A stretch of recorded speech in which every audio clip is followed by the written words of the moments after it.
All right, welcome back to Rick's Corner. I've still got Jack Armstrong, professional wrestler and bodybuilder and trainer of a lot of strong women, and we were talking about steroids.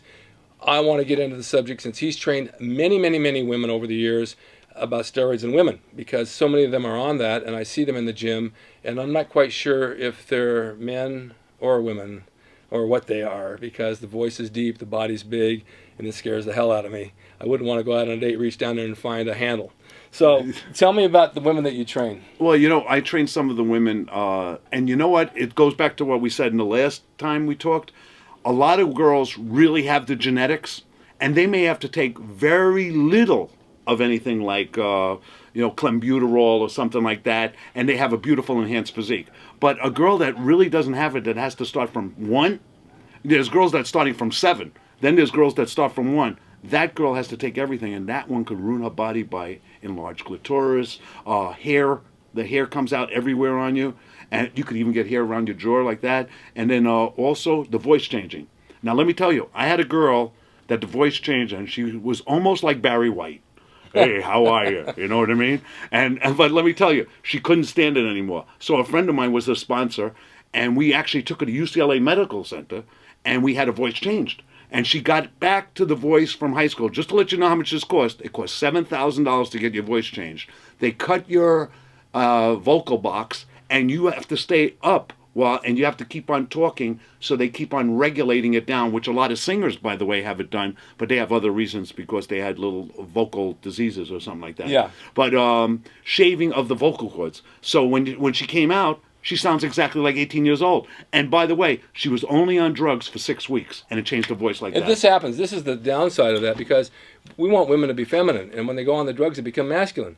And then we're not quite sure what they are. They do build big bodies, and sometimes bigger than most guys, and the voice drops, and you're, hey, Rick, how you doing? So it's like, you don't want to be around that. I mean, sometimes it's irreversible. Yeah, but it shows that with the technology nowadays, you get a good doctor like Dr. Burke at UCLA, and he could fix the problem for you, especially if you have any throat problems. But then that's costly. Yeah, it's good. It's not going to cost you. It's not going to come out of any insurance thing. Right. It has to be out of pocket. It's a $7,000. Maybe now it'll be $9,000. That's right. Yeah. So anything could be fixed, but it costs you a lot of money. I had one girl's head actually started growing, and she was a major competitor. And she had to actually have a scalp cut and have it shrunk down because it started growing. And she was a good-looking girl. And then she had to get the whole head cut and then brought down because it actually grew from the growth with too many drugs together to do it. That's crazy. So there's lots of stuff. Well, years ago, they had when growth hormone came out, they used crescormin and somatotropin that came out of a cadaver of a dead person's body. Right. That's where the growth hormone first came from. And I know a few people who were taking it. One of the biggest guys in bodybuilding, who I don't want to name, his forehead started to grow. The growth of the forehead. He started getting Neanderthal looking. They got it from the cadaver, and they also got it from the rhesus monkey. Right. So the GH came out of monkeys, and people were injecting it, and they're experimenting, and their faces really started to change. I mean, dramatically. Major stuff. This is not little minor stuff like, oh, look at that. Yeah. And the bodies didn't change with the face. No. I mean, the bodies wasn't going to win Mr. Olympia or something like that. You're going to have a nice physique, and then your face really changed. Yeah. It's like that type. And then they went into the synthetics, with the GH, Serostem. And I think they have more than they ever did now. I would say they have over 32 steroids, don't they? Oh, they do. They do. And a lot of the stuff's not even real. No. There's so much of it on the market that's bogus, and you're injecting this stuff in yourself, and you don't even know what it is. I heard that some of the Winstrol V was made from Armor All that you clean your car with because it was a milky substance. And you're putting that in your body, and you don't know what it is. Yeah. So, what do you suggest to these guys training today as far as steroids? What would you tell them to do as far as training?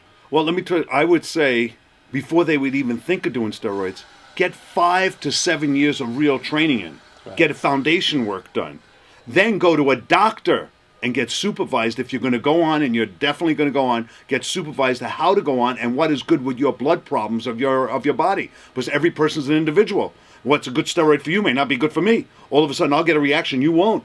And it's like that type of thing. So basically, I would go through a doctor, even when you get older, even when you go past the 50s and the 60s and you want to go on test, you got to make sure you have no prostate problems.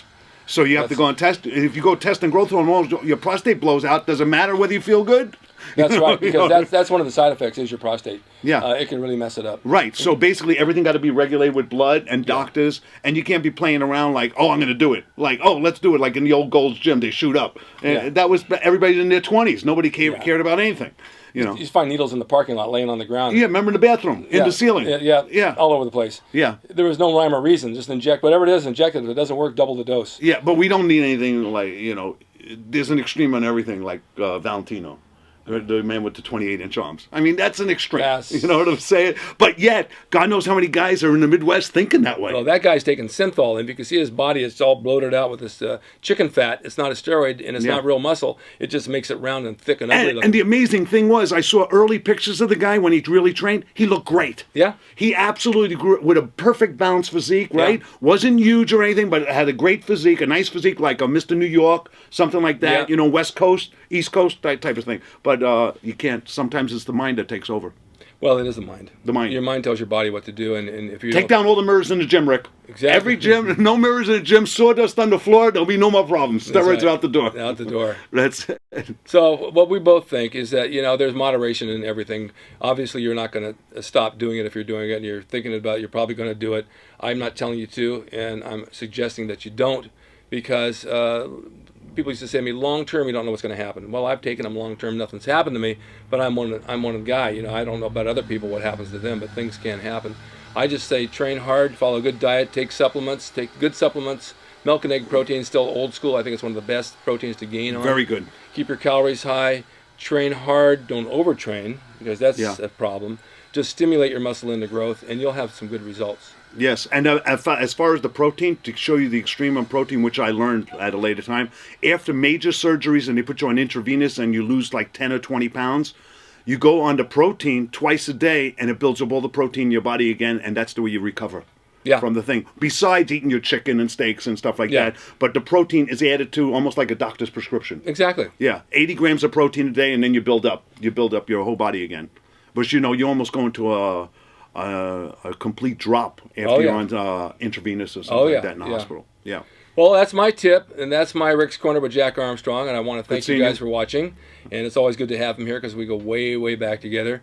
And I'll be seeing him more because I'm going to be training down at Gold's Venice for the next few months. I just happen to like a change in my workout, and I think changing gyms and changing routines, it's always inspiring to get better growth. So next time you see me, my head may be bigger. No, I'm just kidding. Yeah, well, don't worry about a thing, because I'll text message him when he's in the gym, because I really don't want to talk to him. All right, guys, thanks, and stay tuned for the next Rick's Corner. Take care.